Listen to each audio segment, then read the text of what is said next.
Maray pa kayo ni pare, maging kontraktor naman kita. Nata, anong igwa sa pagiging kontraktor? Aw ano ka naman, permi ka man huli sa balita. Pag kontraktor, madali yumaman. Kaysa magparatrabaho kita digde. Burang na lamang kita, tigbak na lamang kita. Dahil man nagbago ang buhay ta. Osman giraray. Sige daw. Paano man? Anong gigibunta? Aw ano pa? Mangontrata kita, halimbawa ang budget 1 million. Gibunta sa na 500,000 ho. So kabanga, katuya na. Ganado baga kita?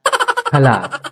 Ang gusto mong sabihin, dadayaon ta sa project, nganing makadilin siya kita. Sobra-sobra man ang dilin siya mo. Aw ano ka naman, paano kita mayaman kung dahil tadadayaon? Uda, sa ditong pangani ang 500,000 na. Stepping stone pa sa naan pa di.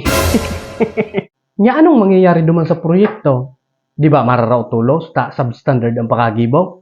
Ay, dahil problema yan. Pag naraot, edi another project. Tirak na naman. Buli, hina niyang mga ideya mo pa di. Sa kurakot na ganda mga naisip mo.